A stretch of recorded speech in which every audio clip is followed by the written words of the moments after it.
86 Canadian films that we're showing in the festival. As Alan pointed out, and I think it's worth underlining, this is the biggest forum for Canadian films anywhere. Pretty exceptional.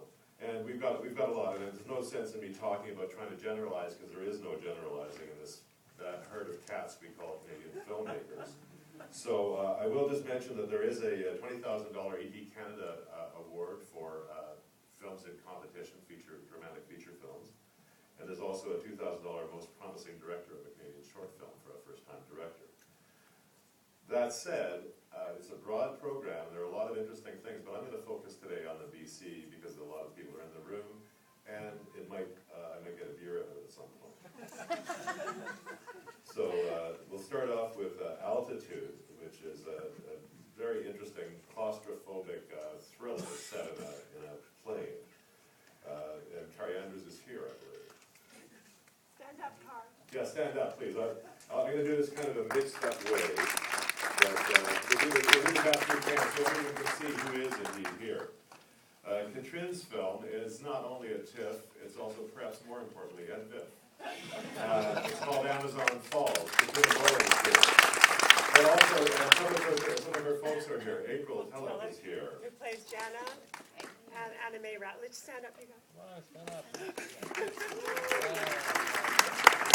Ben Ratner is here. Get used to Ben standing up. Oh, and Ben, of course. Okay, that's fine.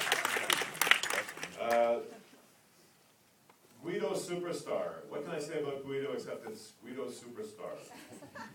And I do want to introduce you to Silvio Polio, who's here. And I believe there's something else too.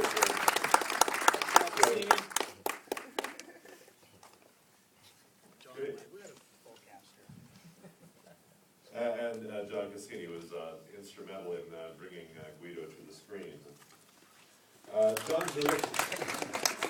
And Ben Ratner's in that one too. Ben Ratner again. Sorry. But just assume Ben Ratner's in it until we tell you otherwise. John Zaritsky's here with a wicked documentary called Leave Them Laughing.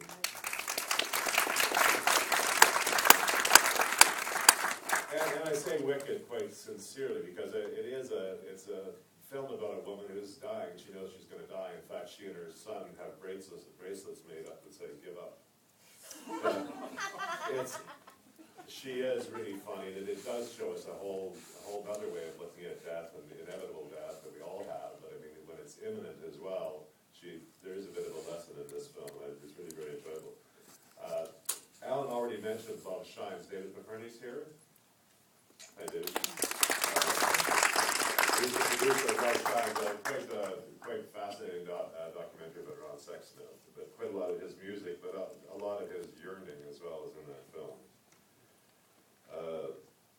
Julia Ivanova is here. Where are you? Yes.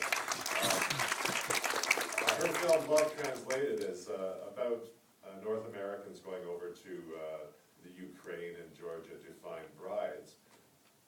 But what's most, and I think we've all seen a little bit of that kind of footage, but what's really exceptional about Julia's film is that you learn more about the women than I think I've ever seen in any of these, in any other films on this topic. And so it's the intimacy, the candor that she is able to bring out is really quite remarkable. Thanks, Julia. And it's an enjoyable film. Frank Wolf is back with Mammalian, another part of the world, slightly less glamorous. Frank? Frank's documentary is about a 2,000-mile kayak trip, canoe trip in the Arctic, about the Arctic Circle. So if you've seen Frank's work before, you'll know it's extremely entertaining and really, frankly, better him than us to go with all those black flies and mosquitoes. Thank you for doing it, taking that one for us, Frank. We have a film called Marion Woodman, Dancing in the Flames, about the Jungian philosopher and writer and thinker. And I believe Adam Reed is here.